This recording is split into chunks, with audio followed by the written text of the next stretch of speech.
Okay, good afternoon. Today's shir is for Refuah Shalema for Yehuda Chaim ben Esther Sarah. Refuah Shalema. Leila Nishmas, William and Helen, Rachel Bas Yosef, Dov ben Abraham, Fred ben Richard, Tzvi Dov ben Chaim Pesach, Yitzchak ben Sarah, Torah Bas Yitzchak, Abraham ben Mordechai David, Reuben ben Shmuel, Shoshana Bas Elchanan, Yeshua ben Shmuel, Chana Golda Bas Yisrael, Chaim ben Fega, Yaakov ben Yitzchak, Mordechai Netzach ben Rivka, Rachel Bas Yosef, Eliezer ben Yaakov, Chaim ben Gedalia, Zalman Leib ben Moshe, Chaim Eliyahu ben Yosef Moshe, Amichai ben Yaakov, Gedalia ben Tzvi Ruvain, Leila Nishmatam. This week we read a doubleheader, Parshat Tazria Metzorah.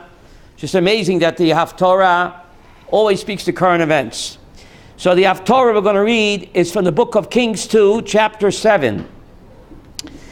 Was it tie-in? The Parshat deals with the laws of Metzorah, which we call leprosy, but it's really not. And the Haftorah relates how these 4 lepers informed the city of Shomron that had been saved through a miracle.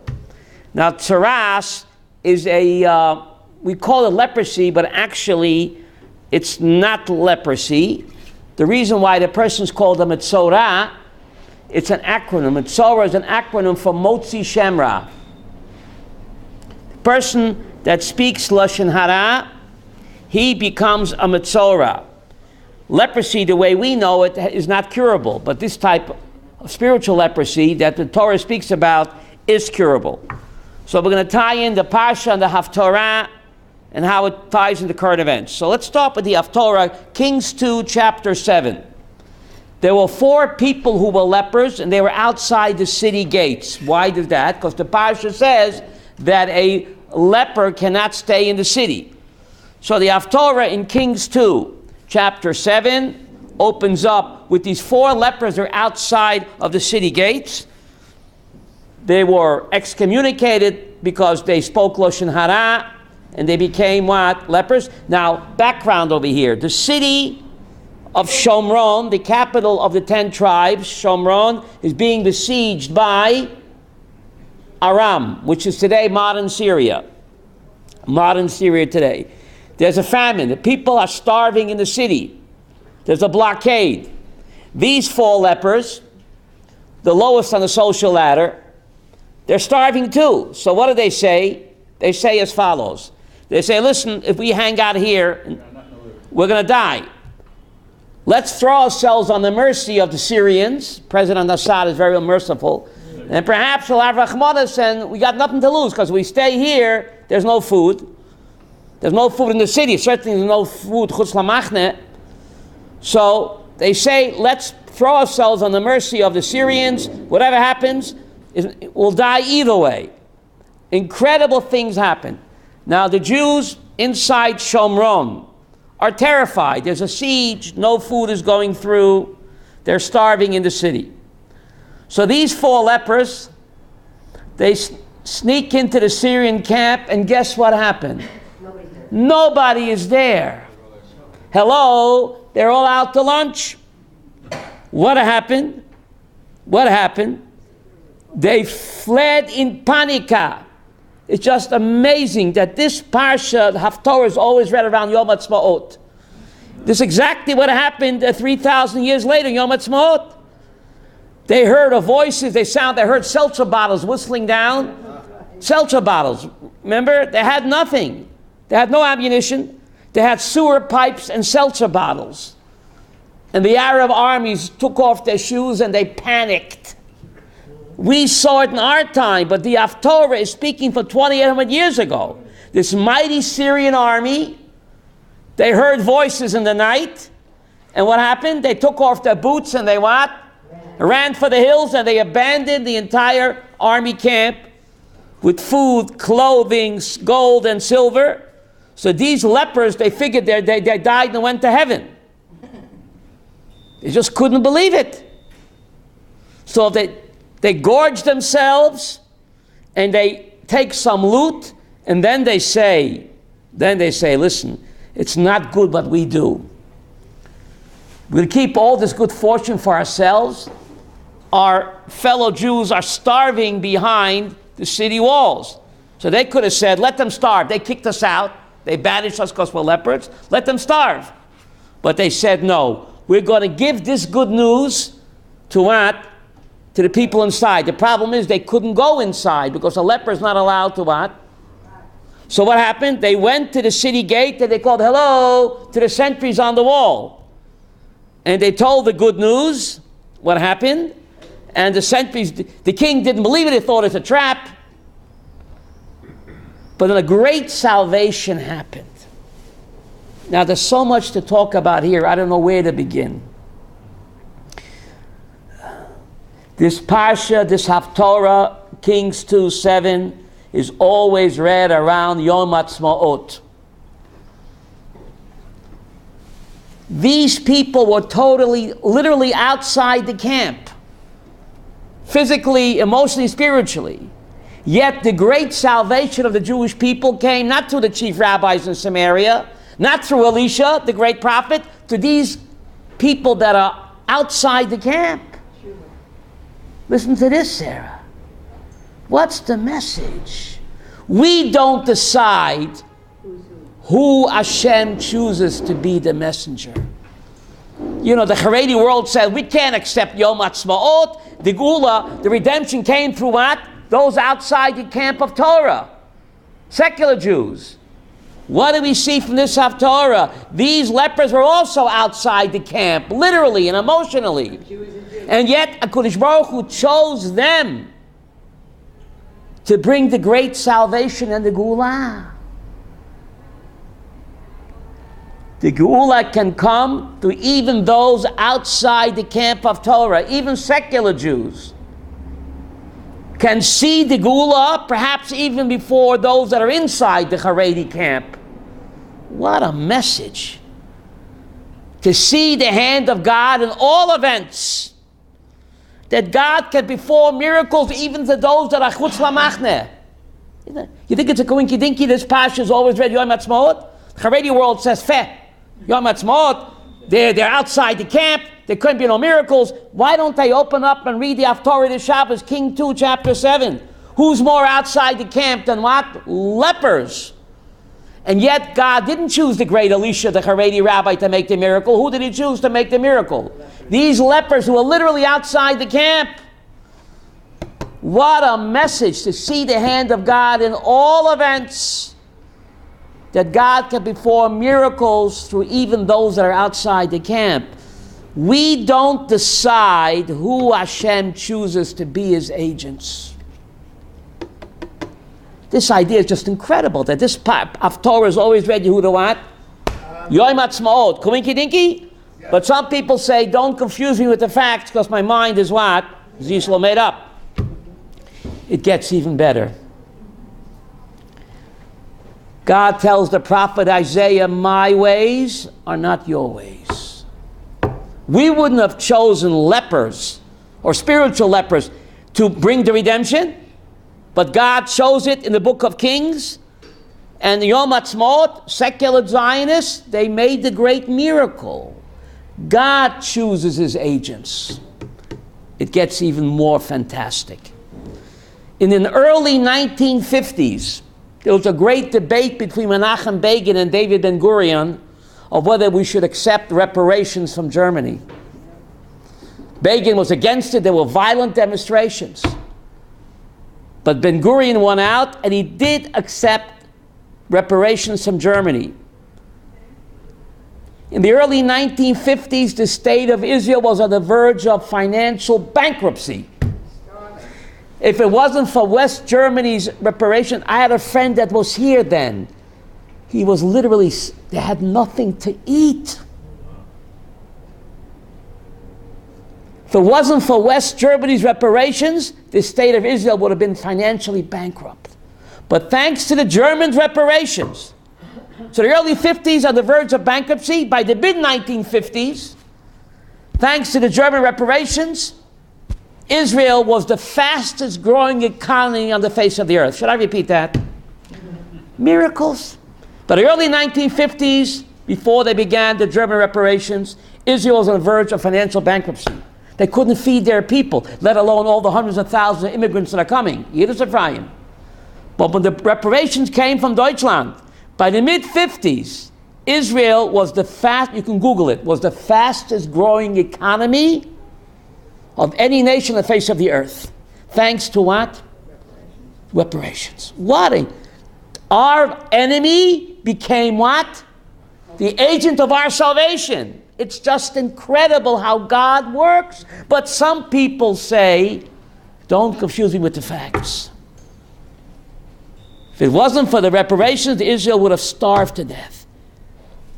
We don't decide which agent God chooses to help us.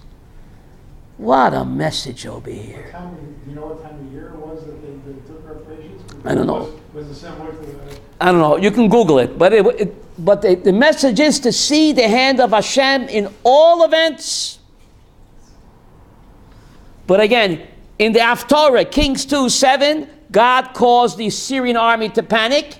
And in 1948, the Jews had nothing. I had a friend that fought here. Akiva Bess has a Kohen Lavracha. They had no artillery. They took sewer pipes and they mounted it on the hills. And from afar, it looks like what? Artillery. And they threw seltzer bottles out of the plane to the whistle on the way down. Caused them to panic. They used the Davidka or something. The Davidka, the cannon, made a loud sound. It didn't do anything. But it's just Rabbi Abraham, 2,800 years ago, God rolled the tape again, Sarah. Again, this time of year, again, Eze miracles. Eze miracles. And therefore this Haftorah, Kawinky Dinky, is always read when? Ayom Atzmot. Nisim Giluyim. Now these guys, the reason that they were lepers because they were Motzi Shamra. They spoke Lashon Hara. What's the tikkun for Lashon Hara? Remember we said, Sarah, in Judaism the way you sin is the way you repair the damage. If you sin by speaking Lashon Hara, what's the tikkun? Speak Lashon Tov. So these guys do tshuva. They say, we cannot keep this good fortune for ourselves. Behind the city walls in Shamron, the people are starving. We have to share the good news and let our brethren know the bonanza behind the walls. So that was their tikkun. They spoke Lashon Hara, and now they're going to speak what? Lashon Tov. Now people know that Lashon Hara is a terrible sin. Do people know that Lashon Tov is a mitzvah? Good thing you came today. The Rambam in Hilchas Deyut, chapter 6, you can tell this to Avital Yehuda, says that part of the mitzvah of loving a fellow Jew is to speak good about him. People don't know that. Just like there's a sin to speak Lashon Hara, the Rambam in Hilchas Deyut, chapter 6 says, part of the mitzvah, love your fellow Jew, he is just like you. Part of that mitzvah is to what?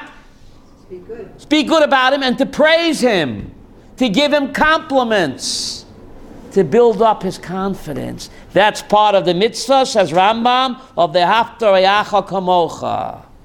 So a person speaks Lashon Hara, what's the tikkun, Masha? Speak good about that person.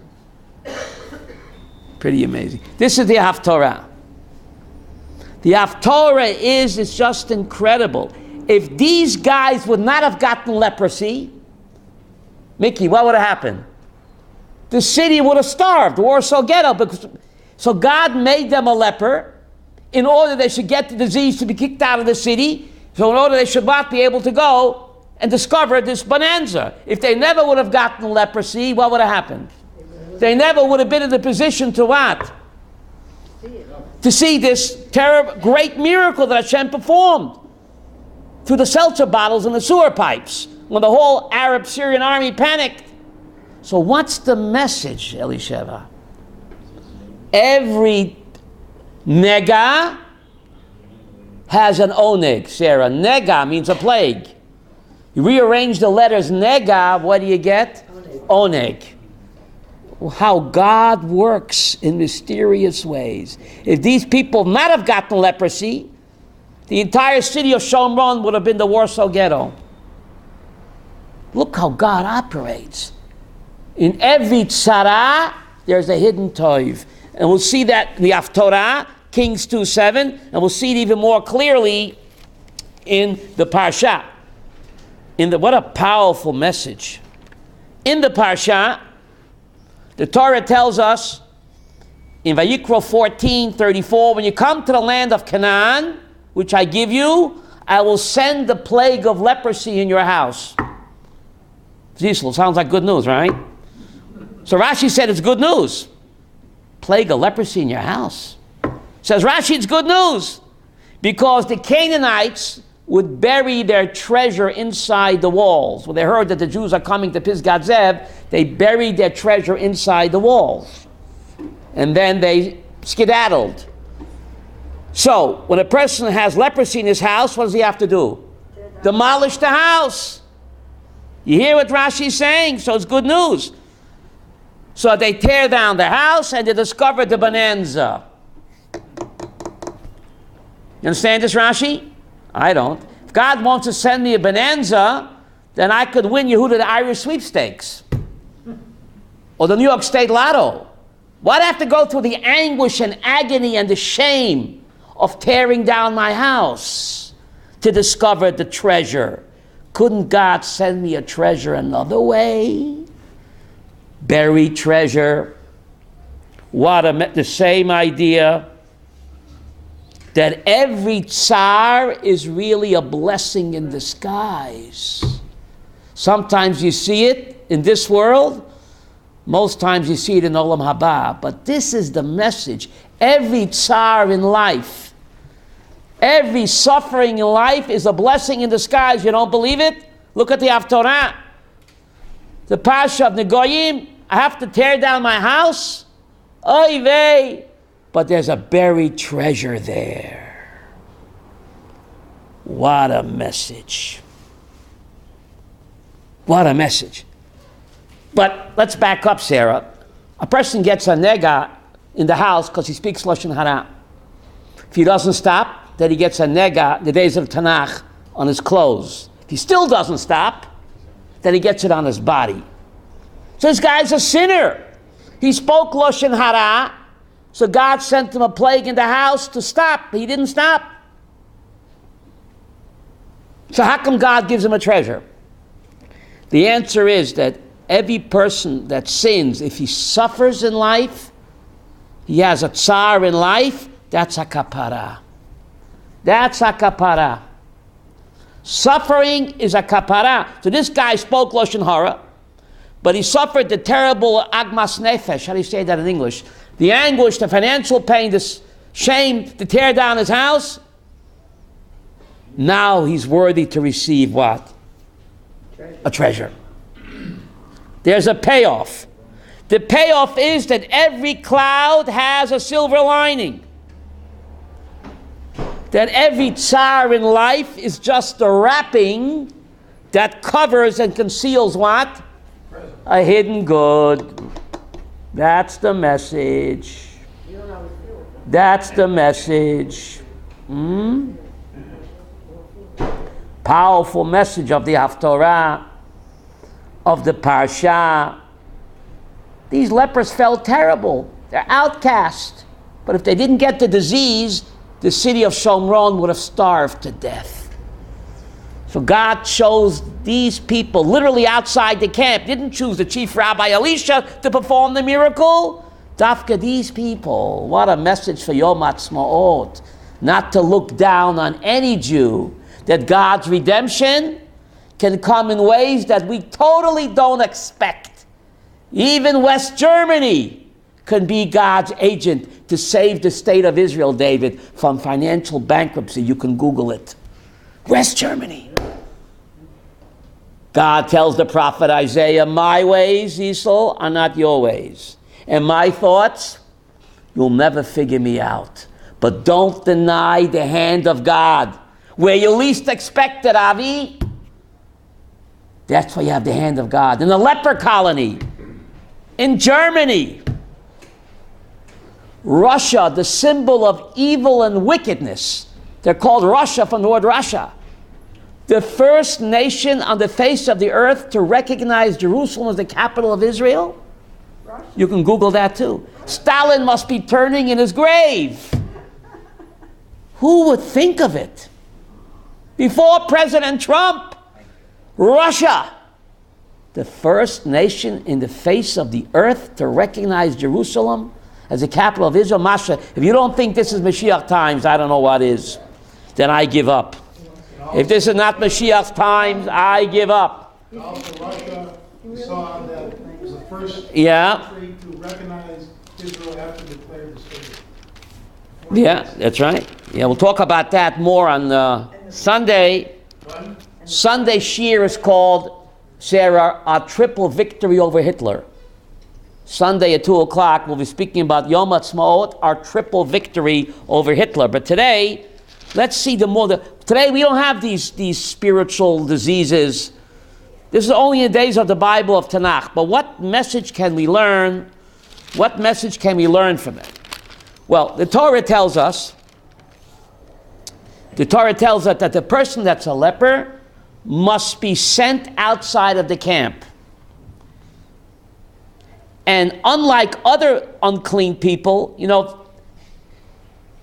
cannot trust the movies. The book is much better. There were no such thing as leper colonies in ancient Israel, because lepers couldn't live together. Couldn't? No. Rashi says, unlike other people that are tamei, a leper could not even live with other lepers. These 4 guys broke the rules. It's actually a father and 3 sons. The Talmud says that it was Gechashi and his 3 sons. But according to halacha, They needed 4 for bridge. Ma nishtana mishtar tamei and leisha badad. A leper cannot live with other lepers. Why? So Rashi says, because midah keneged midah. What did he accomplish with his slander? He broke up marriages, destroyed friendships. His slander made people lonely, so he becomes what? I think it's called Avi Boomerang. Why does he speak Lashon Hara? The guy's too popular, I'm jealous, I want to make him friendless. He has too many friends. So I'll put him down. Character assassination, killing me softly with words, killing me softly with words, killing me with words. The guy's too popular, has too many friends. I'll make him friendless. What happens, Avram? Boomerang. He becomes friendless, totally isolated from even other lepers. And he has to proclaim Tamei, Tamei Yikra. He has to complain, get away from me, Tamei, Tamei. So Baal Shem Tov says, thank God I'm not hard of hearing. How come he has to say Tamei twice? He has to call out Tamei, Tamei Yikra. Why twice? Says the holy Baal Shem Tov before Sigmund Freud, a person has a tendency to project his own faults onto others. So before Sigmund Freud said it, the holy Baal Shem Tov, V'tamei tamei yikra, says the Baal Shem Tov, if you call somebody else tamei, that's a sign that what? You're tamei. Says the Baal Shem Tov, when you point an accusing finger at somebody, Masha, what happens? There are 3 fingers pointing back to you. You want to try it? If you point an accusing finger at somebody, there are 3 fingers pointing back at you, says the holy Baal Shem Tov. You tamei. If you yourself are defiled, tamei yikra, you're going to call others defiled. As my good friend Yehuda Lev said, if you spot it, you got it. Zisel. So before Yehuda Lev said it, Baal Shem Tov said it. If you spot it, then you got it. Tamei, comma. You have to know where to put the commas. If you call somebody tamei, you're tamei, so you proclaim others tamei. What a powerful message. When you spot it, you got it. Be very careful whom you accuse of. The Talmud tells that this guy went around accusing people of being a mamzer, and they checked his background, and guess what? Hello? He was. Be very careful to project your faults onto others, says the holy Baal Shem Tov. What a powerful message. What a powerful message. Unbelievable. Now, the Torah says, a person, in the days of Tanakh, a person had a white spot on the sin the size of $50, he becomes a leper. Tamei, get out of the camp, can't even sit with other lepers. But kulei hafach lavan tahor. If your whole body is what? Remember the elephant man. If your whole body is covered with this disease, you're what? Tor. Hello, I'm mixed up, Rabbi Chmiel. If a little spot the size of $50 makes a person tamei, banished from the camp, so if his whole body is covered with the disease, he should be more tamei. But no. Elisheva, makara. What's going on? Kula hafach lavan. If the whole body is full of this hideous disease, he's what? Tor. Makes sense to you? No. Says the Holy Chafetz Chaim. Who knows football here? The Torah does not believe in piling on. If a person has a little spot on his skin, he could cover it up. Get a long sleeve shirt, and no one will see the disease. He'll continue to speak Lashon Hara because he can cover up his sin. But if his whole body is diseased, nowhere to run, nowhere to hide, that's shame and humiliation will force him to do tshuva because he can't cover it up. There's no need to make him tamei. He can't hide his disease. It's all over. That shame, that humiliation will force him to do cheshbon hanefesh, and there's no need to be metamei him, says the Holy Chafetz Chaim. He already has his kapara. Kulei hafach lavan, tor. Wow. That shame, that humiliation, that tsar, that will make him tahor, because he has nowhere to run. He can't cover up, like with a little spot. It will force him, how do you say cheshbon hanefesh in English? Thank you. Nowhere to run. Powerful message. So is that why they had them? What? That's why they had them being outside the city. Outside the city, that's when the spot was local, and the guy could cover it up. There's no shame. He'll continue to speak Lashon Hara. No one sees it. So they force him to become tamei. They force him to do spiritual accounting. But if his whole body is covered with the disease, there's no place to run, no place to hide, and therefore he's going to do tshuva on his own, and there's no need to what? To make him tamei and force him out of the kulei hafach lavan tahor. Wow. Amazing. Kulei hafach lavan tahor. Powerful message. CC has a question. Go ahead. This story happened in Haftorah. The Haftorah, that about 2,800 years ago, Kings 2, chapter 7, when the mighty Syrian army, nothing has changed, Syria besieged Shomron, the capital of the 10 tribes. My question is like this. The capital of 10 tribes at that time was very divided, Jews were divided. Right. Did they have Kohanim then that would tell people Tahor or not Tahor? Of course they had Kahanim all over. Kahanim will all tell. But they weren't connected to Beis Hamikdash anymore. So Beis Hamikdash still existed. So Kahanim living among the 10 tribes. The greatest prophet of the generation, Elisha, where was he living? So Where was he living, Zisel? Not in Pisgat Zev. Elisha, the greatest prophet, was living where? Shomron. Samaria. Was he a good Samaritan? No. He wasn't living in Jerusalem. Elisha Hanavi. The question is, since the tribes were divided, the north, Kahanim, they made their rounds all over. but since they weren't the ones in the temple in the north, Doesn't matter. They didn't just live here. The Kahanim lived all over. They were scattered. They had 48 Levite cities where the Kahanim lived. Of course, the 48 Levite Kohanim cities were scattered among all the 12 tribes. Okay? So, where was I? The Parshat Tazria. Parshat Tazria. The first mitzvah in the Torah is to get married and have a baby. Why? Pruvu, the first mitzvah in the Torah. Why is it so important to get married and have a baby? Having my baby. Why? Why is that the first mitzvah? And what? Get closer to Hashem. Mm-hmm. Let's think why. We know that HaKadosh Baruch Hu created Olam Hazeh and Olam Haba. God created the physical world and God created the spiritual world.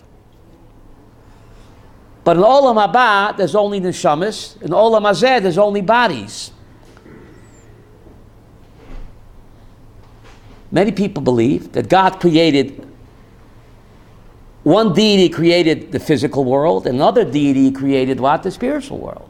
Hey, let's divide it up. The two separate worlds. I think they're called, Sarah, parallel worlds. So they believe that a deity created the physical world, and another deity created what? Spiritual world. What's the clearest proof that one creator created one world? Zisel, what's the clearest proof? The birth of a baby. Beautiful. When a baby is born, the heavenly soul and the earthly body come together right now. It's only when the heavenly soul is born into an earthly body and they're united, so in the birth of a baby, that proves that one creator, what? Created both worlds. That's why having a baby is the first mitzvah in the Torah. Did you know that, Sarah? Good thing you came today. What? Can a heavenly soul enter a body after birth? What do you mean after birth? When does a soul enter the fetus? I spoke about that. Maybe we speak about it again. At what point does a soul enter the fetus, right? Okay, that's a separate issue, okay? Afterwards also? Mark Anthony and Rabbi debated that. Tractates on Hedron, page 91. You get home, you look it up. At what point does the soul enter the fetus? Mark Anthony said one thing and Rabbi said another. And then Rabbi said, Mark Anthony is right. Antonius for Rabbi. But that's a separate talk, sir. I don't want to get sidetracked. All right? But the fact is that the heavenly soul does enter the physical body, proving that one created both worlds. Therefore, the birth of a child is the first mitzvah in the Torah. And by the way, the godly soul is routed through what? The mama. Not the papa. Your papa can be the Vilna Gaon. Does that make you Jewish? No. Papa can be a non-Jew. Does that matter? The godly soul is routed through the mother because she's closer to God. Doesn't depend. The papa could be Rabbi Kiveger. Your father could be the Chafetz Chaim. Does that make you Jewish, Yudah? Chafetz Chaim is your father. No. The mama. Why? Women are much closer to God. We'll talk about it. Therefore, there's something very strange. A woman gave birth to a child, Sarah. She did the first mitzvah in the Torah. Why is she penalized? Why does she become tameh? Hello? She participated in the greatest act, becoming God's partner and bringing down what? She's God's partner. She brought down the godly soul. So why does she become tameh? Does the baby become tameh? Does the husband become tameh? I don't think it's fair. Shelley, you think it's fair? Rabbeinu Bachai asked this question. Now he lived in the 1000s, the great Mukubal, before women's lib. Says to answer this question, we have to what? Why is a dead body called a halal? The English word halal comes from the Hebrew halal. He had a godly soul, and now the godly soul is gone. What's left? A hollow shell. Don't confuse me, Ephraim, with my bodysuit. I am not my bodysuit. I'm a godly soul. The body is only a shell. Spacesuit. When Neil Armstrong was on the moon, remember that? Did you think Neil Armstrong was a spacesuit? You couldn't fool me. I know Neil Armstrong was what? Inside. Don't confuse me with my bodysuit. So a dead person's called a halal. The holiest item in this world, holier than any Sefer Torah, is what? A living human being. What's the worst type of tumah? What's more defiling, a dead pig or a dead human being? A dead human being is more defiling than a dead pig. Does that make any sense? The holiest thing in this world, more than any Sefer Torah, is a living human being. Isn't it strange that the most defiling thing, more than a dead pig, is a dead human being? The soul is gone. Says Rabbeinu Bechai, if you take Science 101, nature abhors a vacuum. I remember that from Science 101. Nature abhors a vacuum. Since a living human being is the greatest Kedusha, he has a Tzelem Elohim. Even a non-Jew has a Tzelem Elohim, a godly soul. Adam and Chava were not Jewish. And they contain the Tzelem Elohim, godly soul. Once the godly soul is gone, there's a tremendous halal. How do you say that in English? Hollow. Hollow. English word hollow, halal. Nature will not tolerate a vacuum. Where there was great Kedusha, and what's more holy than a godly soul? When it's gone, there's a tremendous vacuum. So the forces of Tumah rush in. Since a living human being is the greatest Kedusha, therefore, a dead person is the greatest Tumah. The godly soul is gone. Tremendous vacuum. And the laws of physics that nature will not tolerate a vacuum. Once we know this, Masha, now we know. And what's even stranger, a lady gives birth to a male child, she's Tameh 1 week. She gives birth to a girl child, she's Tameh 2 weeks. Is that discriminating against women? Very strange, Sarah. First of all, why is she Tameh at all? Her husband is not Tameh. The baby's not Tameh, she's Tameh. And for a girl, she's twice as Tameh. Said Rabbeinu Bechai, Sarah. For 9 months, this lady was carrying a godly soul in her womb.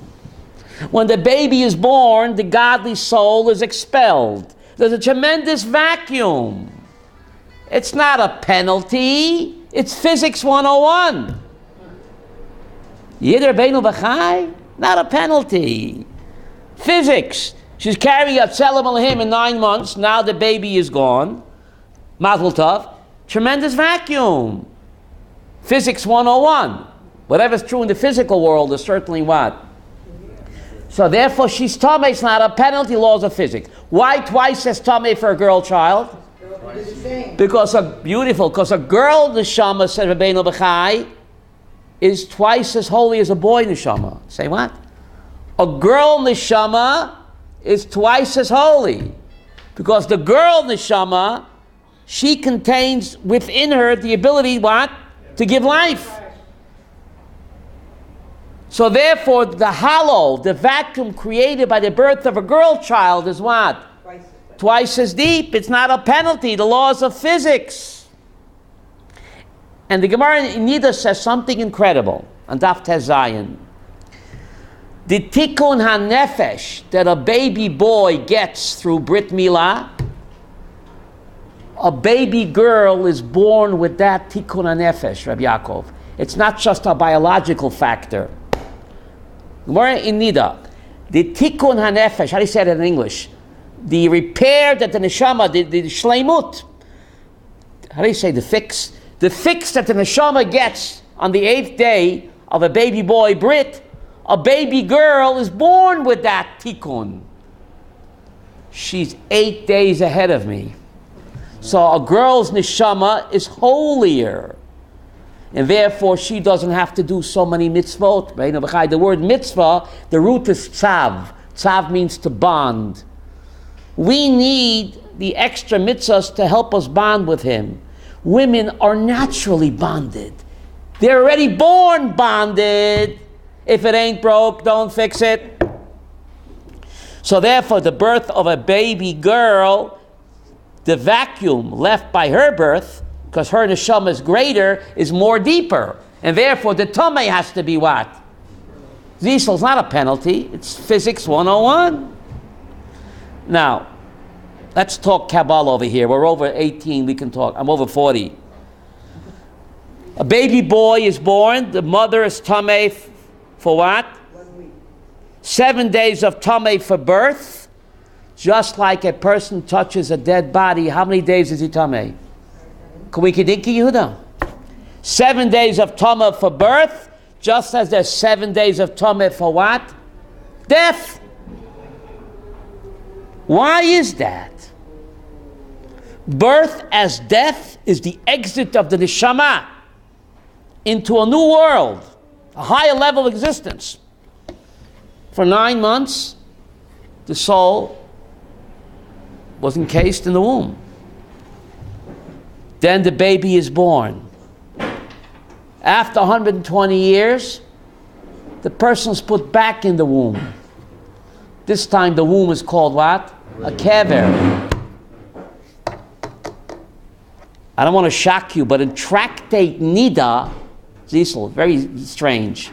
Tractate Nida calls a woman's rechem a kever. You don't think that's bizarre? Should I repeat that? Tractate Nida refers to the womb of a woman as a kever. Did you know that? You knew that, right? What is a kever? A grave.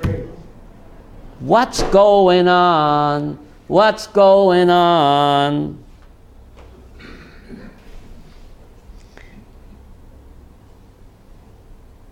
We come from a kever. After 9 months, we're expelled from the kever. And after 120 years, we're put back in the kever. We're just moving on up, Yehuda. Death is the exit of the neshama into a new world.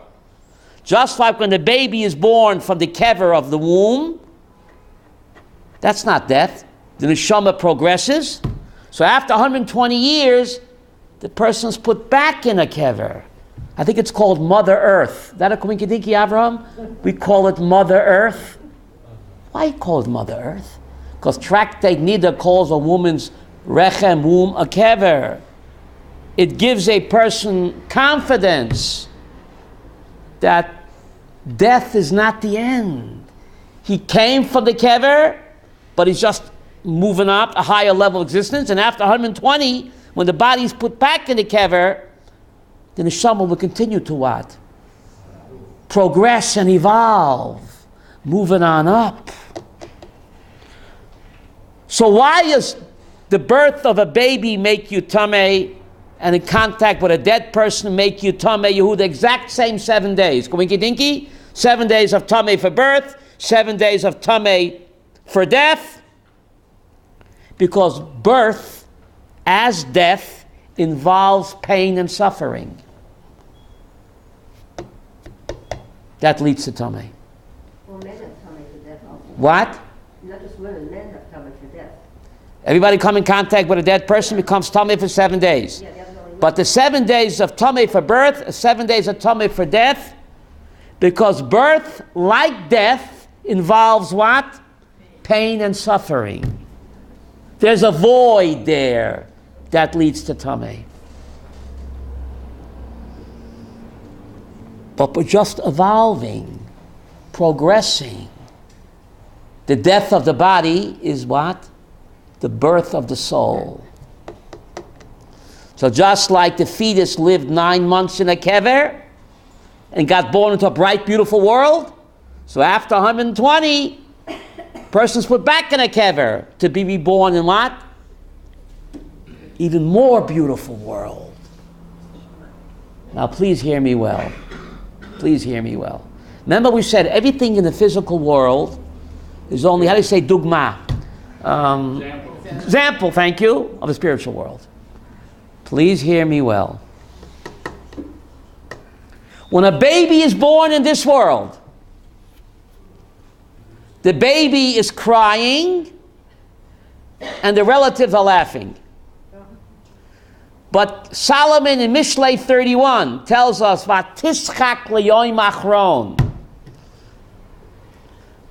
when a person dies, it's oilam. Ever drink a cafe hafuch? Yeah. Upside down. The relatives are what?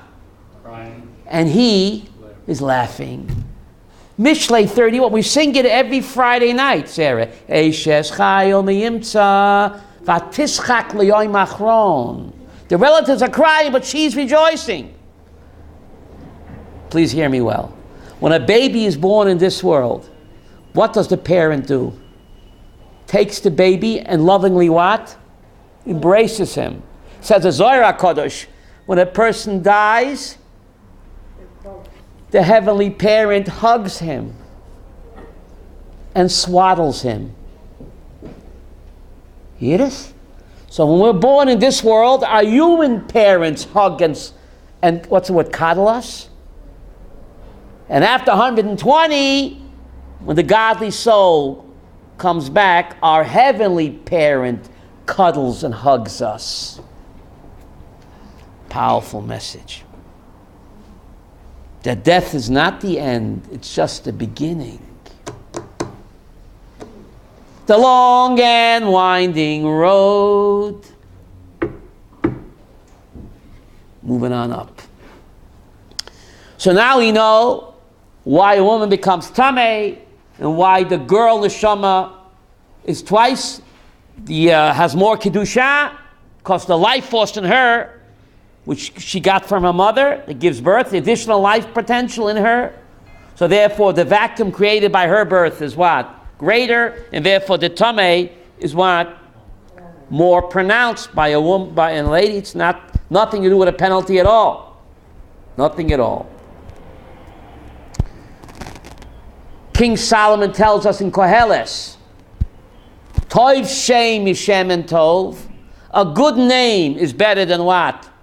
Good oil. V'yoim hamavet miyoim ivoldo, and the day of death is better than what? The day of birth. Shall I repeat that? Koheles chapter 7 says that the day of death is better than what? Day of birth. What? Depends on the person? What? I don't want to go so quick. What? I don't want to go so quick. Well, a person is born against his will, right? Person is born, and the neshama doesn't want to come down here. It fights not to come down here. But also a person, once he's here, he don't want to leave, right? He doesn't want to leave. He doesn't want to come down, but once he's here, he gets addicted to his iPhone, then he doesn't want to leave. Some people, they just can't let go of their iPhone. They bury them with the phone. They just can't let go. They can't stop twitching. They're addicted. And sometimes two is not enough. Yeah, I'm not a joke. I see a guy, he has one hand, another hand, and has one stuck in his ear. It's like a juke in his ear. They're just addicted. So when he dies, that guy got a problem. Just can't let go. Sarah Riegler said in a seminar last night that all men are addicted. They're addicted. It's a nebuch on them. It's called, David, digital slavery or Facebook slaves. Thank God, I'm not ashamed to say I don't own a cell phone. Baruch Hashem. A friend of mine passed away, Rabbi Yaakov Kagan, Zeichat Tzaddik Avrocha, passed away, a dear friend of ours. You know what his son said at the hesped? My father never owned a cell phone. That's what he said at the hesped. Because if you're connected, you don't need a cell phone. Connected to the big boss and to a fellow Jew, you only need the twitching fingers there. It's amazing. People go out on a date or a couple go to eat. They're sitting across from each other. Instead of talking to each other, they're twitching. I mean, it's sick. They're sitting in a restaurant. Husband and wife, couples, dates, not talking to each other. Each one is transfixed, like he's mesmerized by the screen. In middle of Shmoneh Esrei, I can't believe. Imagine you're standing in front of a king. You have an audience with the king. You play around with your dumb phone? These people, they're shaking Shemona Esrei, and it's sick. Who are you standing in front of? Not a king, the King of Kings. And you can't stop twitching? They get like a tick. Like the tick there. It's like a tick. It's unbelievable. Ephraim, you know what I'm talking about, right? Right? So Baruch Hashem, I don't own a smartphone and not a dumb phone. Baruch Hashem. Anyway, any questions about so much here? The message of the Parshat, that a person can become a spiritual leper. A person can do tshuva for any sin. But the way you messed up is the way you repair the damage. You spoke Lashon Hara, speak Lashon Tov about the guy. And it's actually a mitzvah, Yehuda. The Rambam in Hilchos Deut, chapter 6, says, one way to love a fellow Jew is to what? Speak good about him. Did you know that? To compliment him and to praise him. Easy to criticize. When it comes to praising, I'm out to lunch. But the Rambam in Hilchos Deus, chapter 6, every time you speak good and praise a fellow Jew, what are you doing, Ephraim? The Haftorah kamocha. Because you would like to be praised. You would like to be spoken highly of. So when you do it to a fellow Jew, love your fellow Jew. He is just like you. I just made that up. What about the... Yiddish? Praising a fellow Jew, Mikimia. Speaking good about him. You're doing the greatest mitzvah. Haftarah kamocha. Love your fellow Jew like yourself. You would like to be praised? Do it to others. And my great rabbis, they would praise the Talmidim. They would build up our confidence. Make me feel good about myself. So I have something to live up to. My great Rebbe Rapam Zatzal would say something incredible. You know, husband and wife, they get married. After a while, she's not what I expected. He's not what I expected. I'm disappointed. Disappointed. Says my great Rebbe Rapam, stop criticizing each other so much. Make your spouse feel special. And if he's not special, make him feel special, and he will become special, even though he's not special at all. Low expectations. Build up his confidence. Praise him. Point out his good what? Attributes. So even though he's not special now, Masha, after a while he will become special. My great Rebbe. Praise each other. Compliment each other. How beautiful you are. How smart you are. A delicious dinner, sweetheart. Oh, you took out the garbage. Thank you. You hung up the laundry. I appreciate it. Don't take it for granted. Compliment each other. And then what will happen, Sarah? You become better. You build up my confidence. I'll do even more because I appreciate the compliment. But if you keep putting each other down, why should I do anything? You treat each other like a shmata, the person becomes a shmata. Surely I had Rapam Zatzal, 1974. I took good notes. I was 24 years old. I took good notes. He spoke in Yiddish, but in my head, what? I wrote in English. I translated quickly. Easier for me to write English. But Baruch Hashem, I have good notes, thank God. Sunday at 2 o'clock, we have Yom Ha'atzmaut, our triple victory over Hitler. Sunday at 2 at the OU. Thank you. Good Shabbos.